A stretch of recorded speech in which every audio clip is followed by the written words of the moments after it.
RTV Noticias. Desde los estudios de Martín Noticias en Miami. Noticias de Cuba. El Observatorio Cubano de Derechos Humanos asegura en su informe correspondiente al mes de junio que durante el primer semestre de 2024 ha registrado al menos 1.932 acciones represivas contra la población civil en Cuba. El jefe de estrategias de la ONG con sede en Madrid, Yaxi Cires, explicó a Martín Noticias detalles del reporte. Además de los datos represivos correspondientes al mes pasado, también estamos denunciando el acumulado de acciones represivas documentadas durante el primer semestre de 2024. Estamos hablando de al menos 1.932 acciones represivas por motivos políticos, es decir, cada 24 horas ocurren al menos 10 acciones represivas por motivos políticos en Cuba. Esto nos permite denunciar que se mantiene ese clima represivo, ese clima violatorio de los derechos humanos en la isla.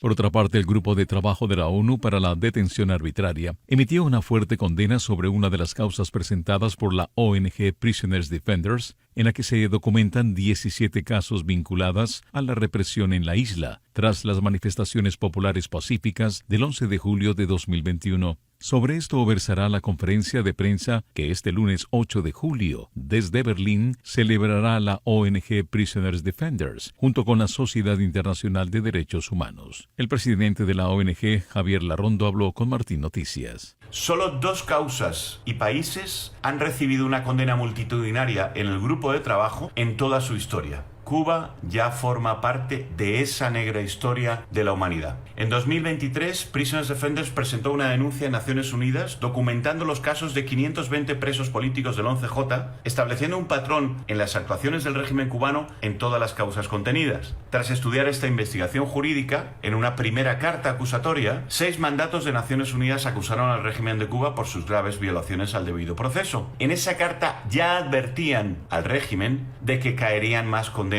por esto. En otra información, el legislador ruso Sergei Mironov afirmó que el despliegue de misiles rusos en Cuba era una opción que se estaba estudiando en respuesta a lo que él calificó de escalada estadounidense sobre Ucrania y de la aceleración de la carrera armamentística entre las potencias nucleares. El presidente Putin dijo la semana pasada que Rusia debería reanudar la producción de misiles nucleares de alcance intermedio y más corto, y luego considerar dónde desplegarlos después de que Estados Unidos llevara misiles similares a Europa y Asia. Mironov dijo que el posible uso de una base en Cuba, que recientemente fue visitada por barcos rusos que transportaban armas hipersónicas al extranjero, es solo una de las muchas opciones, afirmó Mironov a través de un comunicado. Y atención que académicos de la Asociación de Estudios Latinoamericanos, la ASA por sus siglas en inglés, instaron en una misiva a su comité ejecutivo a condenar la represión política en Cuba. La petición busca que la asociación, que reúne a más de 13.000 miembros, denuncie la persecución política contra la historiadora Alina López Hernández y la antropóloga Jenny Pantoja Torres, y contra cualquier persona que exprese libremente sus opiniones u opciones políticas, aunque disientan respecto a la dirigencia del país. Habla en Martín Noticias la socióloga Elaina Costa. Creo que es una responsabilidad cívica y también en este sentido profesional haber firmado esta carta. Era importante en esta oportunidad manifestar el apoyo de la comunidad académica, no solo cubana, en su sentido más amplio dentro y fuera de Cuba, respecto de la represión que continúa. Estas asociaciones de las cuales formamos parte tienen el deber también cívico y profesional de pronunciarse denunciando los atropellos que está cometiendo el gobierno cubano contra muchas de las personas que están alzando su voz. Aunque sé que no soy guapo.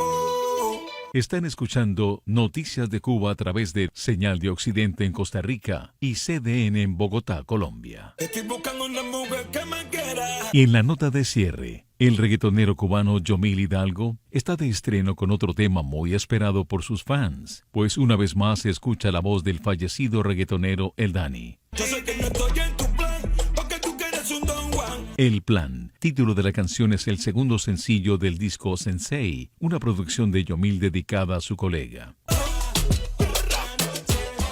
Desde los estudios de Martín Noticias, Transmitiendo desde Miami, Noticias de Cuba. Soy Ricardo Espinosa. ERTV, afiliado a La Voz de América.